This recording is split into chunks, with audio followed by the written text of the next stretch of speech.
Happy Monday and good afternoon, everyone. Welcome to 12 News Now. I'm Isaiah Bryant. I hope that you all are having a great day and hope that you all had a great weekend as well too. I know we're seeing some sunny skies out there. Be sure to check into our latest weather forecast for today and for the rest of the week here in a little bit. First, I do want to go ahead and get into some news that you all need to know this afternoon. As the civilian death toll continues to grow, there are more calls around the world for a ceasefire between Israel and Hamas. Israeli leaders say there's no chance of that until Hamas releases all of the hostages. Israeli forces are making their way deeper into Gaza, and now hospitals are collapsing. Officials say the largest hospital in Gaza has been out of service since Saturday. Israel's prime minister now firing back, saying Hamas refused to accept Israel's fuel offer for the hospital. I think every civilian death, every dead baby is a tragedy, but that tragedy should be placed squarely at the responsibility of Hamas, that is keeping its military installations inside hospitals. This comes as a UN agency says it will not be able to facilitate aid deliveries to Gaza on Tuesday due to the lack of fuel. Evacuation routes from Gaza's hospitals and a humanitarian corridor to southern Gaza are now open. Israel insists it does not target civilians, and we'll be sure to keep you all updated with the latest out of this war. And wildfires continue to burn across western Virginia, including in Madison County. At last check, the fire had burned nearly 3,900 acres and is still 40% contained. Crews made progress over the weekend, strengthening containment lines and targeting hot spots. Within the last week, wildfires also have sparked in West Virginia, North Carolina, and Kentucky.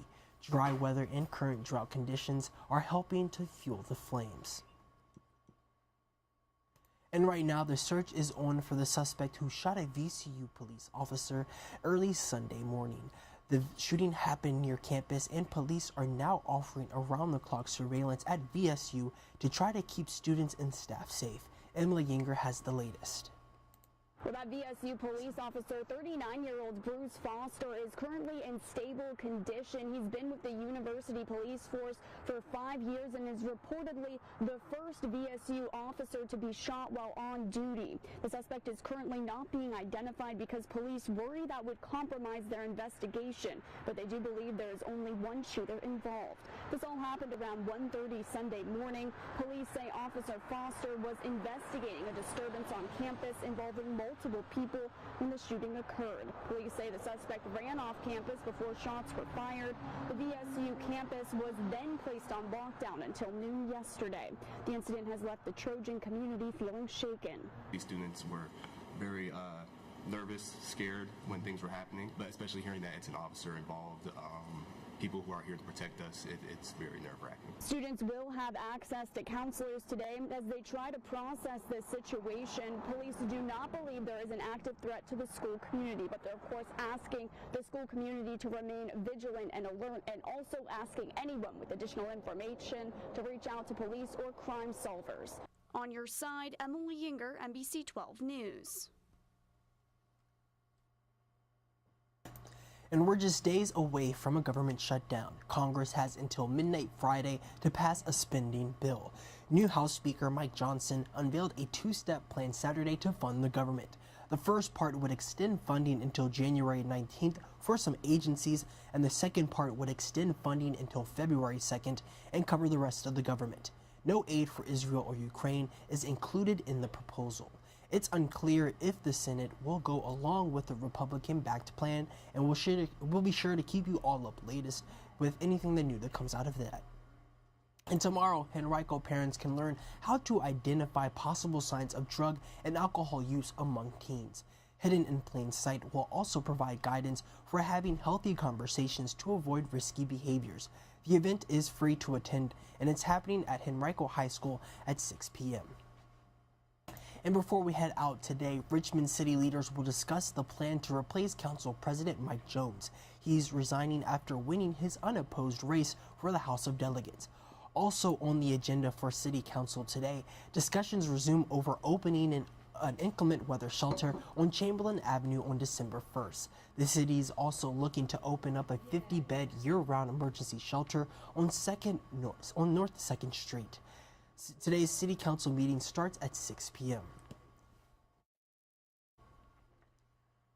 Well, alrighty, that pretty much concludes all the news that you all need to know this afternoon. Thank you all so much for joining me. Before we head out, though, let's go ahead and take a look at our current weather forecast.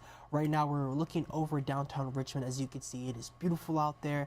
No clouds in sight. We're seeing some sunny skies as well, too.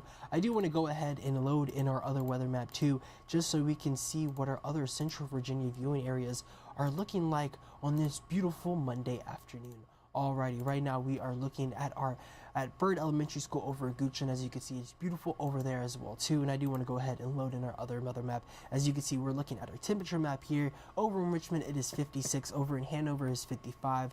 Over in Chesterfield, it's 55, and over in Petersburg, it is 56. So yeah, we're going to be seeing sunny skies today. Highs are going to be staying in the low 60s. And then tomorrow, we're seeing some mostly sunny skies. It is going to be breezy late morning and midday. And the lows are going to be in the upper 30s, and highs are going to be in the low 60s. And be sure to download our NBC 12 First Alert Weather app. That way you can stay up to date with any new or unexpected weather conditions coming into your area. And also, too, if you have any plans during or throughout the week, that app is a great tool to use to plan accordingly for that as well. But that pretty much concludes all the news that you all need to know today. Be sure to join us coming up at First Look at 3. We'll have some more news and weather in those shows. And don't forget, my Trending Now segment is in those shows as well, too. So be sure to join us then, and be sure to join me back here at 9 a.m. tomorrow morning for some more 12 News Now. I do want to say hello and thank you to everyone joining on our Instagram feed, and same with our YouTube feed, and same with our Facebook as well too. Tracy, I hope that you have a great afternoon as well, and hope that you had a great weekend as well too. But that pretty much concludes all the news that you all need to know today. I hope to see you all back here tomorrow morning at 9 a.m. for some more 12 News Now. Have a great day, everyone.